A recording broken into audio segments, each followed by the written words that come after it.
So welcome again all the new participants and all the exotics. तो कैसे आप लोग एकदम मस्त होंगे, ये करता हूँ आप लोगों से होप। दिल और दिमाग को कर लो इस लेक्चर की ओर, क्योंकि आ गया इस साथ आप सभी के साथ मचाने मचाने मचाने शोर। तो आज जो चैप्टर है ध्यान दीजिएगा, आराम से एकदम लिसन अच्छा से सुनिए। आज का जो चैप्टर का नाम है वो है मोशन एंड मोशन ही बोल देते सिर्फ।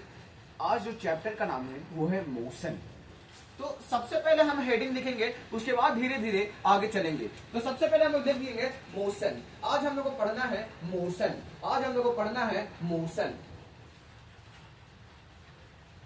मोशन का सबसे पहले डिफिनीशन करेंगे। सबसे पहले डिफिनीशन की बात करेंगे कि मोशन का डिफिनीशन क्या होता है, उसके बाद धीरे धीरे आगे चलेंगे। अच्छा, हम पहले टॉपिक लिख देते हैं, कौन कौन सा टॉपिक होगा उसको में कौन कौन सा टॉपिक पढ़ाया जाएगा इस वीडियो में। तो क्लास 9 का चैप्टर नंबर 1 जिसका नाम है मोशन, आज इस वीडियो में सिर्फ और सिर्फ इसी के बारे में डिस्कस होगी। आज का जो गोल है, ध्यान दीजिएगा। सबसे पहले गोल जो है, 1 मिनट,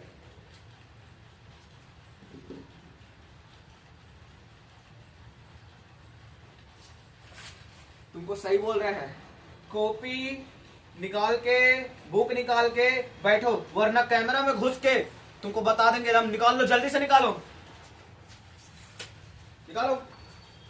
तो आज गोल नोट करेंगे। गोल, आज का जो गोल है, सबसे पहले क्या पढ़ाया जाएगा, वो पढ़ाया जाएगा मोशन का डिफिनीशन और रेस्ट का डिफिनीशन। उसके बाद क्या पढ़ाया जाएगा, उसके बाद जो पढ़ाया जाएगा वो ये पढ़ाया जाएगा कि मोशन इज रिलेटिव। किस सेकंड में पढ़ाया जाएगा? थर्ड में क्या पढ़ाया जाएगा भाई? थर्ड में क्या पढ़ाया जाएगा? तो थर्ड में ये पढ़ाया जाएगा फिजिकल क्वांटिटी। थर्ड में पढ़ाया जाएगा फिजिकल क्वांटिटी। फोर्थ में पढ़ाया जाएगा वो डिस्टेंस और डिस्प्लेसमेंट। और फिफ्थ में वो ये हम लोग टॉपिक पे बात करेंगे। फिफ्थ में हम लोग टॉपिक जो है वो ये है, यूनिफॉर्म मोशन किसे कहेंगे और नॉन यूनिफॉर्म मोशन किसे कहेंगे। यूनिफॉर्म मोशन किसे कहेंगे और नॉन यूनिफॉर्म मोशन किसे कहेंगे। बस आज सिर्फ और सिर्फ हम लोग इतना ही डिस्कस करेंगे। उसके बाद हम लोग नेक्स्ट वीडियो में डिस्कस करेंगे क्लास 9 का चैप्टर नंबर 1 मोशन, जिसमें सिर्फ और सिर्फ हम लोग आज की वीडियो में सिर्फ मोशन और रेस्ट का डिफिनीशन देखेंगे। दूसरा में देखेंगे मोशन इज रिलेटिव। तीसरा में हम लोग बात करेंगे फिजिकल क्वांटिटी के बारे में। चौथा में बात करेंगे डिस्टेंस एंड डिस्प्लेसमेंट के बारे में। पांचवा में बात करेंगे uniform and non uniform motion के बारे में। तो हम लोग काम आगे बढ़ाते हैं। तो चलिए, सबसे पहले हम लोग समझेंगे कि मोशन किसे कहेंगे और रेस्ट किसे कहेंगे। मोशन किसे कहेंगे, रेस्ट किसे कहेंगे। सबसे पहले यही हम लोग को डॉट आएगा कि भैया मोशन किसको कहेंगे और रेस्ट किसको कहेंगे। सबसे पहले ध्यान आएगा कि मोशन क्योंकि चैप्टर का नाम है और चैप्टर का डिफिनीशन नहीं पता रहेगा तो क्या पता रहेगा, हम बताएं। ध्यान से सुनो, ध्यान से। जी हाँ, आप ही से बात कर रहा हूं। मोशन हम लोग तब करेंगे जब कोई ऑब्जेक्ट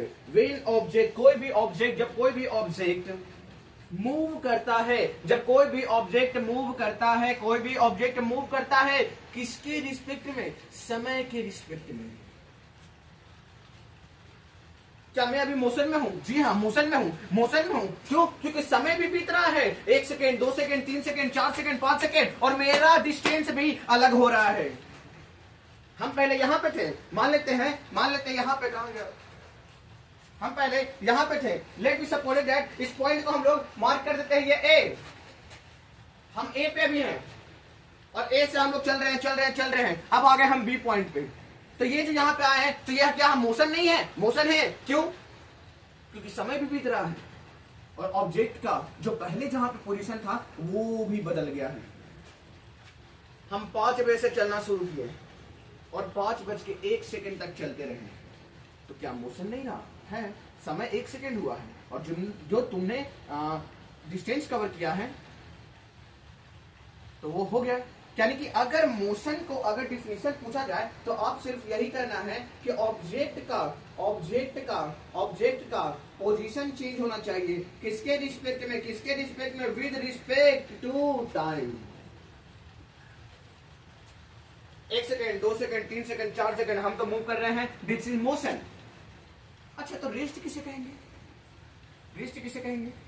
ऑब्जेक्ट का डिस्टेंस, ऑब्जेक्ट का पोजीशन है वो चेंज नहीं होना चाहिए। समय तो बीत रहा है, लेकिन उसका डिस्टेंस चेंज नहीं हो रहा, उसका पोजीशन चेंज नहीं हो रहा, उस चीज को हम लोग बोलेंगे रेस्ट। हम अभी रेस्ट में, जी हाँ, मैं अभी रेस्ट में। क्यों? 1 second, 2 second, 3 second, 4 second, 5 second, 6 second, 7 second, 8 second, 9 second, 10 second, इस तरह से समय बीत रही है, लेकिन मेरा पोजीशन बीत नहीं रहा। समय चल रहा है लेकिन तुम्हारा कोई विकास नहीं हो रहा है, तो उसको हम क्या बोल देंगे? तुम्हारा कोई पोजीशन चेंज नहीं हो रहा है, तुम समय बीत रहा है और तुम्हारा 50 रोल नंबर ही है, तो तुम्हारा विकास नहीं हो रहा है। तो जब तुम्हारा विकास नहीं हो रहा है तो उस स्टेज को हम लोग बोल देंगे रेस्ट। और समय बीत गया, 1 महीना के बाद तुमने टॉपर आ गया, तुम टॉपर की लिस्ट में आ गए, टॉप 10 की लिस्ट में आ गए, तो तुम क्या हो गए? मोशन में। पोजीशन चेंज होगा with respect to time, motion, और पोजीशन चेंज नहीं होगा with respect to time, rest. समझ आ गई? सेकंड हम लोग बात करेंगे, वो ये बात करेंगे, सेकंड हम लोग को बात करना था, वो ये बात करना था कि मोशन इज रिलेटिव।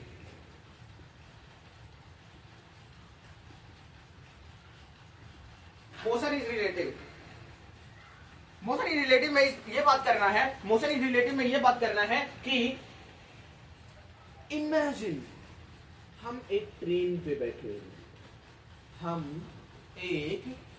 बैठे हुए हैं और मेरा सखी यानी मेरा मित्र भी ट्रेन पे बैठा हुआ है, और हम लोग दोनों बैठ के बोल रहे हैं, क्या दोस्त, आज हम लोग प्रयागराज जाएंगे और बहुत मजा आएगा। प्रयागराज जाएंगे, वहां बहुत मजा आएगा, बहुत देखेंगे हमारा संस्कृति क्या है, ये है। हम दोस्त दोनों बतिया रहे हैं, पूरा मस्त आपस में हम लोग बात कर रहे हैं, और वो भी मेरे बगल में बैठा है, हम भी उसके बगल में बैठे हुए हैं, और दोनों आपस में क्या है? हाँ यार, कैसे हो भाई? हाँ यार, सच्ची बात है, आज हम लोग जाएंगे, मजा आएगा। यहाँ तक हम लोग पहुंच गए, उसके बाद थोड़ी देर में हम लोग प्रयागराज पहुंच जाएंगे। ऐसे ऐसे पिया रहे हैं।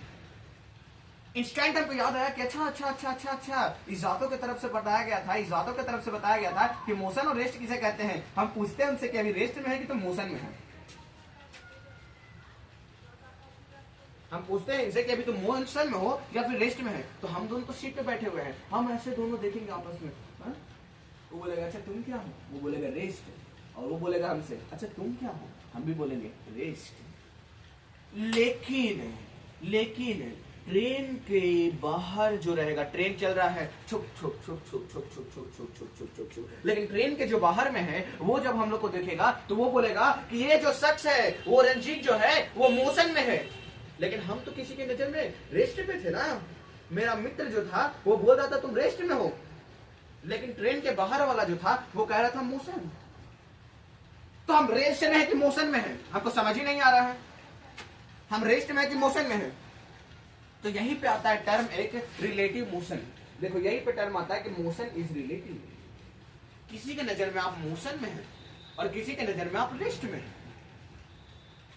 हम बस पे बैठे हुए हैं, बस पे हम गपिया रहे हैं मस्त अपने दोस्त से, तो अपने दोस्त के रिस्पेक्ट में, हम अपने दोस्त के रिस्पेक्ट में हम रेस्ट में हैं। लेकिन बस के बाहर कोई हीरो होंडा से बस के बाहर कोई पैदल जा रहा है और देख रहा है कि बस जा रही है, पटना से लेके बोधगया तक ये बस खुलेगी। तो जैसे ही हम देखें कि अच्छा ये जा रहा है, इसका मतलब वो हो गया हमारे पास मोशन। तो अगर वो हमको देखेगा तो वो बोलेगा मोशन में, और जो मेरे दोस्त देखेगा वो बोलेगा रेस्ट में। यानी कि यहाँ पे जो होती है वो ये होती है कि किसी के रिस्पेक्ट में हम मोशन में हैं और किसी के रिस्पेक्ट में हम रेस्ट में हैं। यहीं पे टर्म आता है motion is relative. Motion is relative. चलिए अब आगे बढ़ते हैं,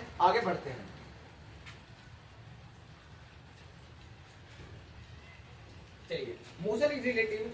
हो गया। अब जो हम लोग पढ़ेंगे वो पढ़ेंगे फिजिकल क्वांटिटी।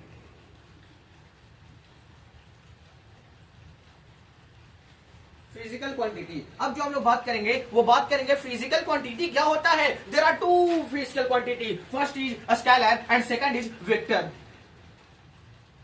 जब आप 11 में जाइएगा तो चैप्टर का नाम ही रहेगा vector, scalar and vector. First chapter 11 का फिजिक्स का सबसे पहला चैप्टर जो रहेगा वो यही रहेगा, स्केलर एंड वेक्टर पे पहला।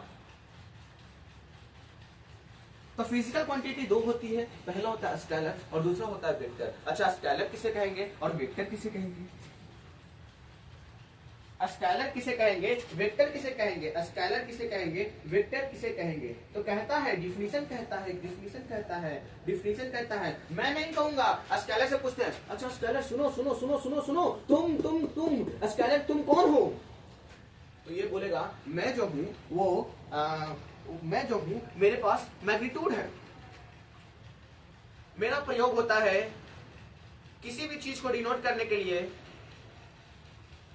लेकिन उसके पास शर्त होनी चाहिए। स्केलर तभी कहेंगे हम उसको जब उसके पास मैग्नीट्यूड सिर्फ हो,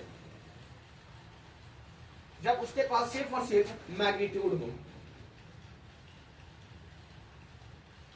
लेकिन वेक्टर कहता है कि मैग्नीट्यूड तो हो, मैग्नीट्यूड तो हो, लेकिन एक चीज और होना चाहिए। हम एक चीज नहीं, हमको मैग्नीट्यूड तो होने का, मेरे अंदर मैग्नीट्यूड तो होगा, लेकिन इसके साथ में डायरेक्शन भी होगा।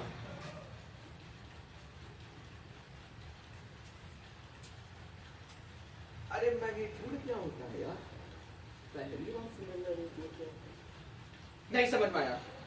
मैग्नीट्यूड समझ में नहीं आया। मैग्नीट्यूड क्या होता है? डायरेक्शन भैया समझ में आ गया। डायरेक्शन तो दिशा होता है, दिशा। लेकिन मैग्नीट्यूड किसे कहते हैं? मैग्नीट्यूड किसे कहते हैं? अरे मैग्नीट्यूड किसे कहते हैं यार? अरे यार मैग्नीट्यूड किसे कहते हैं? तो मैग्नीट्यूड समझते हैं, मैग्नीट्यूड समझते हैं, मैग्नीट्यूड समझेंगे। तो करते हैं ऐसा काम, एक ऐसा काम करते हैं कि मैग्नीट्यूड हम लोग किसे कहेंगे। जैसे कि हम जाए कोई दुकान में और जाकर बोले भैया भैया भैया भैया भैया, यहाँ पे दुकानदार है, हम बोले भैया आप एक ऐसा काम करिए कि हमको आप 2 केजी चीनी दे दीजिए। वो बोला ठीक है भैया। अब वो क्या करेगा, चीनी को ऐसे देगा पॉलीथीन में, उसको तराजू से नापेगा। जैसे ही तराजू पे दिखा देगा 2 केजी, जैसे ही दिखा देगा तराजू पे 2 केजी, वो तुरंत से पॉलीथीन आएगा, तुरंत पैक करेगा, बोलेगा भैया आपको सामान तैयार हो, दिस इज डन। तो जो 2 केजी हमने बोला, उसको 2 केजी हमने बोला, 2 केजी 2 केजी। तो यहाँ पे जो 2 है, 2 है, 2 है, 2 है, 2 है, यही हमारा मैग्नीट्यूड है। यही हमारा क्या है, मैग्नीट्यूड।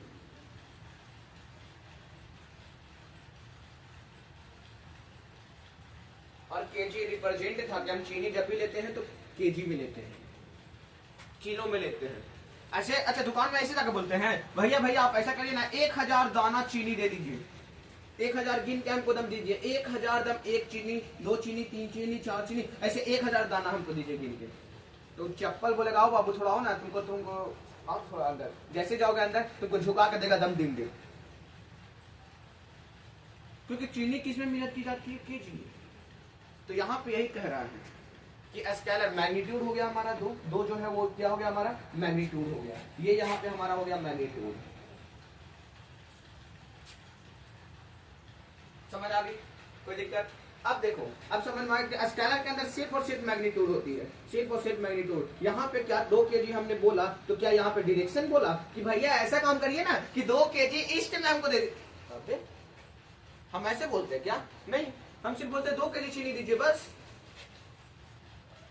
कि 2 केजी में कुछ और भी लगा देते हैं? नहीं जी नहीं, उसको हम लोग 2 केजी में नहीं करते। अब स्केलर में कुछ एग्जांपल दे देते हैं कौन कौन सा होता है यूनिट क्वांटिटी कौन सा। जैसे में एग्जांपल में that is distance 5 metre 4 metre 7 metre 8 metre. तो ये हमारा क्या हो गया, मैग्नीट्यूड इसमें है, तो ये हमारा हो गया डिस्टेंस। और डिस्टेंस को हम लोग क्या बोलते हैं, स्केलर क्वांटिटी। ठीक है, कोई दिक्कत? आई थिंक यहां तक आपको कुछ दिक्कत नहीं होगी। और कुछ और ऑप्शन कुछ और बता देते हैं, जैसे में speed and etcetera. Speed 5 metre per second, 6 metre per second, 7 metre per second, 8 metre per second, 9 metre per second. तो इसमें मैग्नीट्यूड। अब वेक्टर भैया किसे बोलेंगे? Vector vector vector vector vector. ध्यान दीजिए ध्यान दीजिए ध्यान दीजिए ध्यान दीजिए, जिसमें डायरेक्शन भी होना चाहिए, जिसमें डायरेक्शन भी होना चाहिए, जिसमें डायरेक्शन भी होना चाहिए।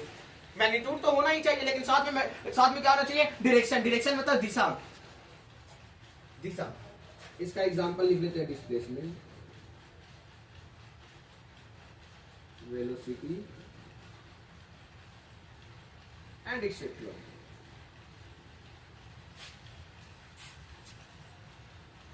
ये हो गया। अब physical quantity, I think vector भी समझ में आ गया होगा, स्केलर भी समझ में आ गया होगा। वेक्टर भी समझ में आ गया होगा और स्केलर भी समझ में आ गया होगा। अब हम थोड़ा सा इसको थोड़ा सा एडवांस बता देते हैं, एडवांस ज्यादा नहीं है। तो जैसा कि रिप्रेजेंटेशन, हम लोग वेक्टर को कैसे रिप्रेजेंट करेंगे और स्केलर को कैसे रिप्रेजेंट करेंगे। सो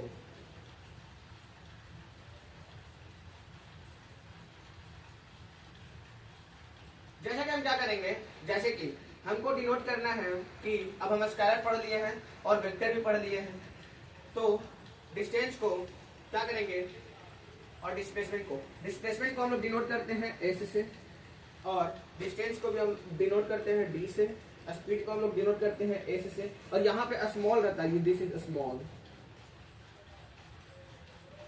स्मॉल में, और वेलोसिटी को हम लोग डिनोट करते हैं भी से। ये सब डिनोट है, डिनोट करने का है, दिखाने का तरीका है डिनोट करने का। डन, यहां तक हो गया हमारा क्लियर। अब हम क्या करेंगे, अब हम बोल रहे थे रिप्रेजेंट कैसे करेंगे। सो रिप्रेजेंट कैसे करेंगे, जैसे कि हमको डिस्टेंस को करना है तो ऐसे ऐसे कर देंगे, और इसको हम लोग बोलते हैं मॉडुलस, इसको हम लोग बोलते हैं मॉडुलस, इसको हम लोग बोलते हैं मॉडुलस। यानी कि डिस्टेंस को ऊपर अगर हम ऐसे दे देंगे तो ये जो हमारा हो गया वो हो गया हमारे पास स्केलर। अच्छा वेक्टर, वेक्टर में क्या करेंगे, सिंपली ऐसे जैसे लिखना है हमको, डिस्प्लेसमेंट, डिस्प्लेसमेंट तो वेक्टर है, तो ऐसे करके एक तीर मार देंगे। अब हम जैसे इसको देखेंगे, जैसे इसको देखेंगे, जैसे इसको देखेंगे, जैसे इसको देखेंगे, तो हमको ध्यान होना चाहिए, ध्यान होना चाहिए कि तीर है, दर्शाया हुआ, तीर दर्शाया हुआ, तीर दर्शाया हुआ है, तीर जब दर्शाया हुआ है तो इसको हम बोल देंगे डिस्प्लेसमेंट। क्या बोलेंगे? डिस्प्लेसमेंट। और इसको जो ये रिप्रेजेंट किया गया है, चलिए हम इसको थोड़ा सा अच्छा से लिख देते हैं। तो कैसे लिखा हुआ है, ये हमारा था डिस्प्लेसमेंट, और इसके ऊपर हम लोगों ने एरो बना दिया था, इसको हम लोग बोलते हैं हेड, और इसको हम लोग बोलते हैं टेल, इसको हम लोग बोलते हैं हेड, और इसको हम लोग बोलते हैं टेल। ये यहां तक हुई, यहां तक ये हुई बात, ठीक है, ओके। तो हमको इसका रिप्रेजेंटेशन समझ में आ गया। अच्छा अब इसको हमको रिप्रेजेंट करना रहेगा कि ये तो ये हम दर्शा दिए कि दिस इज वेक्टर। अच्छा इसको हमको स्केलर बनाना रहेगा था, जब स्केलर बनाना रहेगा तो इसको ऐसे करके और इसको मॉडुलस लगा देंगे, this is modulus, this is modulus, modulus modulus modulus. ध्यान दीजिए ये मॉडुलस, क्या कि यदि हम लोग ये तीर लगाया हुआ है और इसके ऊपर एक ऐसे लगा देंगे, दिस इज मॉडुलस, जैसे ही लगा देंगे इसके ऊपर मॉडुलस, ये हमारा जो हो जाएगा वो हो जाएगा स्केलर। ये हो गया हमारा वेक्टर और ये होगा हमारे पास स्केलर। आई थिंक यहाँ तक आप लोगों को समझ में आ रही है, आई थिंक आप लोग को यहाँ तक समझ में आ रही है। चलते हैं हम लोग नेक्स्ट में। अच्छा स्केलर समझ में आ गया जिसके पास मैग्नीट्यूड होता है, वेक्टर भी आपको समझ में आ गया जिसके पास मैग्नीट्यूड तो हो ही, साथ में डायरेक्शन भी होना चाहिए, दिशा भी होना चाहिए, ये आपको समझ में आ गई। आई थिंक यहाँ तक क्लियर हो गए।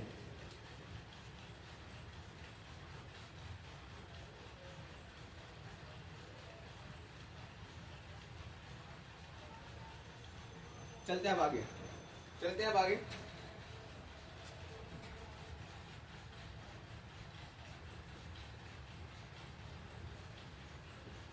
अब हम लोग पढ़ेंगे डिस्टेंस और डिस्प्लेसमेंट के बीच में डिफरेंस। डिस्टेंस और डिस्प्लेसमेंट के बीच डिफरेंस। बहुत लोग को इसमें डिफरेंस नहीं पता होता है, और आपको शायद पता हो या ना पता हो, ये हम कैसे बता सकते हैं, लेकिन फिर भी सुनेंगे। डिस्टेंस और डिस्प्लेसमेंट के जैसे कि मान लेते हैं, यहाँ ध्यान दीजिएगा, यहाँ ध्यान दीजिएगा, जैसे कि ये हमारा हो गया ए पॉइंट, हम इसको कर लेते हैं ऐसे, दिस इज ए पॉइंट, यहाँ पे दीवार में आपको दिखाई दे रही होगी, यहाँ पे हम इसको ऐसे करके रिप्रेजेंट करके हम लिख दिया यहाँ पे ए पॉइंट, यहाँ पे लिख दिया हम ए पॉइंट, और यहाँ पे हम लिख देते हैं जाके बी पॉइंट, यहाँ पे हम लिख देते हैं बी पॉइंट, यहाँ पे हमने लिख दिया ए पॉइंट, वहां पे लिख दिया हमने बी पॉइंट। हमको जाना क्या है, हमको ए से बी जाना है, हमको ए से बी जाना है, हमको ए से बी जाना है, हमको ए से बी जाना है। हमारे पास दो ऑप्शन है, या तो हम सीधा चले जाएं या तो हम घूम घाम के जाएंगे। अच्छा हम ऐसा काम करते हैं, हमको जाना है बी तक ना, अच्छा कोई बात नहीं, आराम से चलते हैं, ऐसे पहले गए, ऐसे गए, ओहो, फिर ऐसे गए, ओहो, फिर हम ऐसे गए, ओहो, फिर ऐसे ऐसे करते करते बी पॉइंट पे हम आ गए, बी पॉइंट पे आ गए। तो हमने जो इतना डिस्टेंस कवर किया,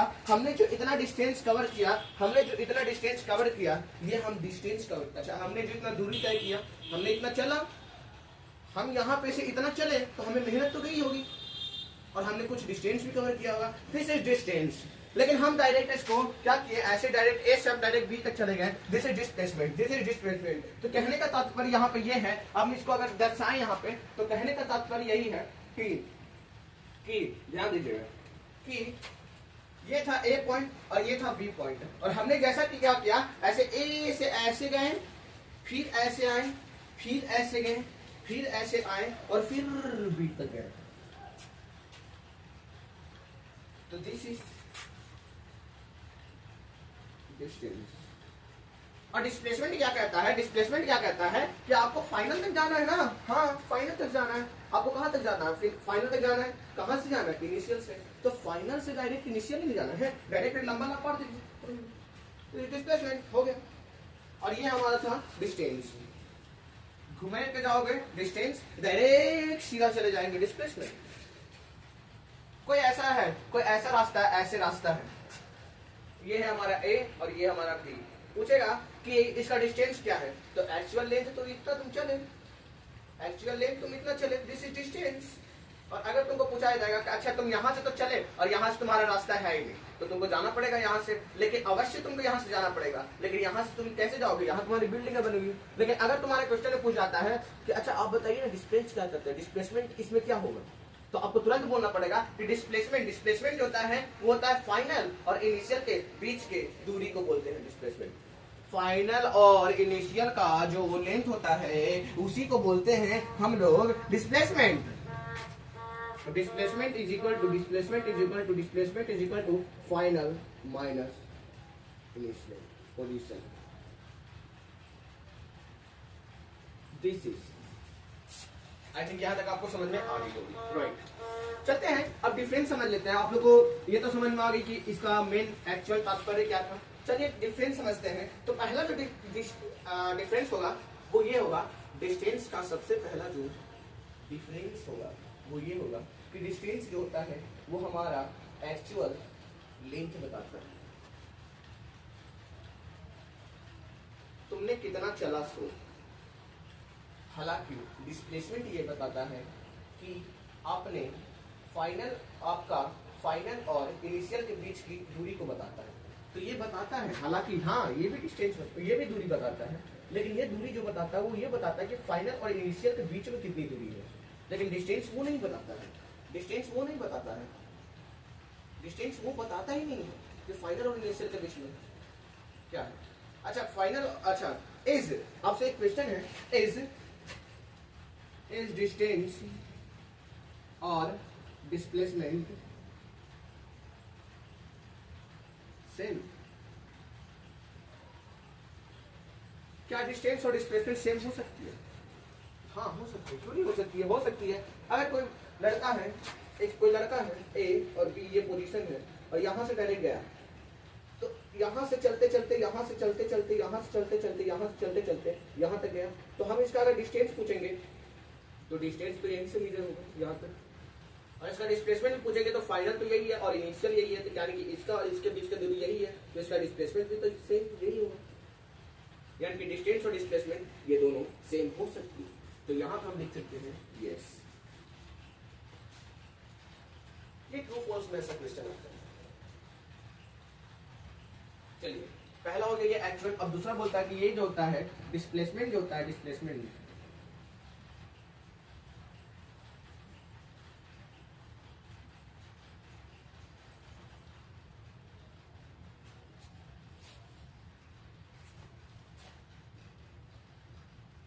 ये जो होता है distance between final minus initial,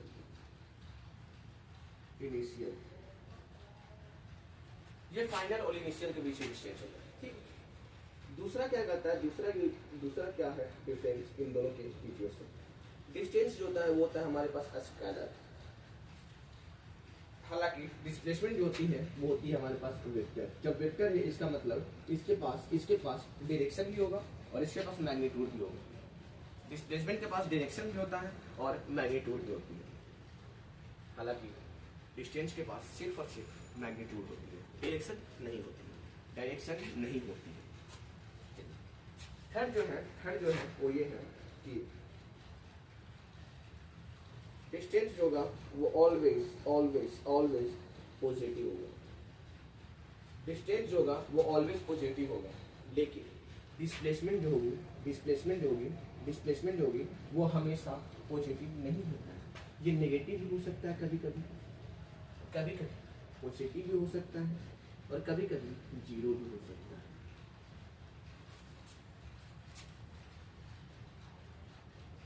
और ये हालांकि क्वेश्चन पूछा जाएगा शायद आपको, जब एग्जाम होगा तो ये क्वेश्चन पूछा जाता है, 3 नंबर का रहता है शायद, तो पूछा जाएगा कि difference between distance and displacement, 3 number का रहेगा। आप इसको थोड़ा सा लैंग्वेज में सजा दीजिएगा, ये तो एकदम शॉर्ट करके हम बता देते हैं।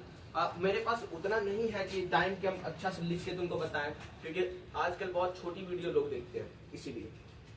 चलिए ठीक है, डिस्टेंस एंड डिस्प्लेसमेंट हम लोग समझ गए। नेक्स्ट जो हम लोग समझने वाले थे वो ये समझने वाले थे यूनिफॉर्म मोशन किसे कहते हैं और नॉन यूनिफॉर्म मोशन किसे कहते हैं। यूनिफॉर्म मोशन किसे कहते हैं और नॉन यूनिफॉर्म मोशन किसे कहते हैं। चलते हैं अब इसके आगे चलते हैं, इसको हम इरेज कर दें। सबसे पहले क्या है, सबसे पहले आँख क्लोज करिएगा, आँख क्लोज कर लीजिए। डिस्टेंस एक्चुअल एज बताता है, डिस्प्लेसमेंट फाइनल और इनिशियल के बीच की दूरी को बताता है। चलिए दूसरा, डिस्टेंस जो है वो स्केलर है, हालांकि डिस्प्लेसमेंट जो है वो वेक्टर है। तीसरा पॉइंट एकदम ध्यान से बोलिए, तीसरा पॉइंट, डिस्टेंस जो है वो पॉजिटिव हमेशा रहती है, ऑलवेज पॉजिटिव, लेकिन डिस्प्लेसमेंट जो होती है वो नेगेटिव भी हो सकता है, पॉजिटिव भी हो सकता है या फिर जीरो भी हो सकता है। ये चलते हैं, अब आप लोग आगे देखते हैं, that is uniform motion and non uniform motion. Uniform motion और non uniform motion, uniform motion और नॉन यूनिफॉर्म मोशन।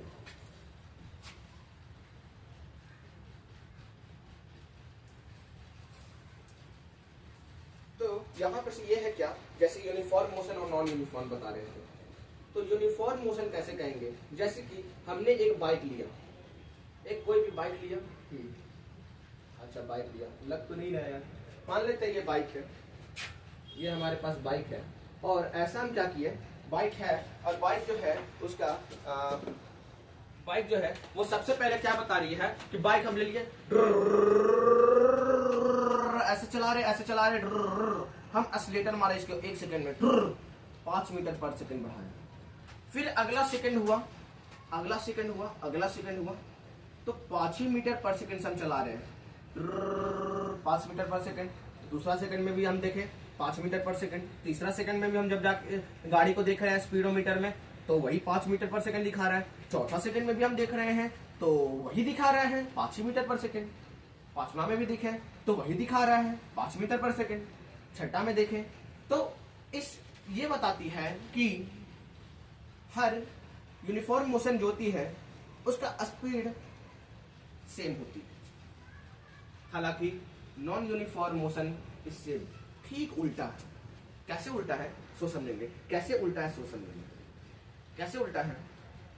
तो नॉन यूनिफॉर्म मोशन जो होती है वो ये होती है, जैसे हम गाड़ी लिए, हम दम ऐसे कर रहे हैं, अभी 2 मीटर पर सेकंड चल रहे हैं, अचानक से इसको तो स्पीड दे दिए, अचानक से इसको स्पीड दे दिए और 30 मीटर पर सेकंड कर दिए। 2 मीटर पर सेकंड चलता, अचानक से इसको 30 मीटर पर सेकंड कर दिए। तो यहाँ पे स्पीड बढ़ गया, यहाँ पे स्पीड इसको बढ़ गया, और जैसे ही स्पीड बढ़ गया, ये स्पीड सेम नहीं है। हाँ जनाब, ये स्पीड सेम नहीं है, और इस मोशन को हम लोग बोलेंगे नॉन यूनिफॉर्म मोशन। लेकिन अगर ये स्पीड इसका सेम रहता, स्पीड इसका सेम रहता, तो वही हम लोग स्पीड को यूनिफॉर्म मोशन कहते हैं। बस यही इसमें कॉन्सेप्ट है। अगर कुछ जैसे गाड़ी चल रही है, तुम देखा कि इसका स्पीड ना तो बढ़ रहा है और ना तो घट रही है, ना तो बढ़ रहा है और ना तो घट रहा है, तो उस स्पीड को हम लोग बोल देंगे उस मोशन को हम लोग बोल देंगे यूनिफॉर्म मोशन। कोई भी मोशन कर रहा है, मोशन तो कर ही रहा है, लेकिन उसका ना ही स्पीड बढ़ रहा है और ना ही उसका स्पीड घट रहा है, तो उस केस में हम लोग क्या बोल देंगे, यूनिफॉर्म मोशन। लेकिन नॉन यूनिफॉर्म मोशन इसका ठीक उल्टा है, क्योंकि उसका स्पीड कभी भी बढ़ सकता है, तो उसको नॉन यूनिफॉर्म मोशन कहेंगे। यहां तक हम लोग का गोल था, हम लोगों ने ये गोल को अचीव किया, और थैंक यू सो मच। जो भी इस वीडियो में अभी तक बने होंगे उसको हम दिल से बोल रहे हैं थैंक यू सो मच, हाथ जोड़ के बोल रहे हैं, क्योंकि आपने अपना इंटरेस्ट यहां तक बनाए रखा। और मैं हर सभी से बोलूंगा यही कि आप पेशेंस थोड़ा बना के चलिए। 9th क्लास में आप आ गए हैं, थोड़ी जर्नी आपकी दिक्कत वाली रहेगी, थोड़ा सा आपको न्यूमेरिकल वगैरह आपको पहले देखने का उतना नहीं होगा, लेकिन 9th से लोग न्यूमेरिकल वगैरह देखना शुरू कर देते हैं। और फिजिक्स में आपको लगा होगा कि अभी क्वेश्चन सर नहीं करा रहे, तो उसके लिए हम अलग निकालेंगे, क्वेश्चन कराएंगे, ठीक है, हाँ अभी थोड़ा वेट करिए ना।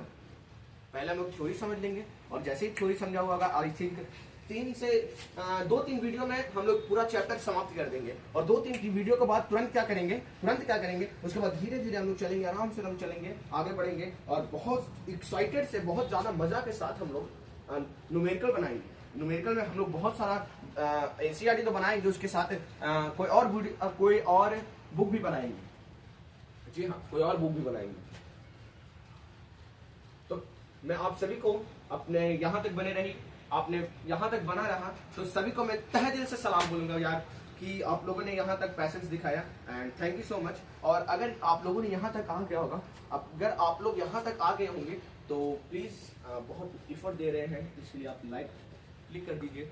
और आपको कमेंट में कुछ प्रॉब्लम हो तो आप बोल सकते हैं, और इस चैनल को हाँ यार सब्सक्राइब कर लो, क्योंकि सब्सक्राइब हमें भी मोटिवेशन चाहिए यार, कि अगर वहां से अगर रिस्पॉन्स आएगा तो हम और अच्छे काम करेंगे, हम बहुत अलग अलग क्रिएटिविटी माइंड लगाएंगे कि हाँ यार कैसे कर सकते हैं, कुछ क्रिएटिव थॉट से भी हम बता सकते हैं। तो थैंक यू, मिलेंगे नेक्स्ट वीडियो में, और जल्दी से कर दो यार प्लीज, यार सब्सक्राइब कर दो यार प्लीज।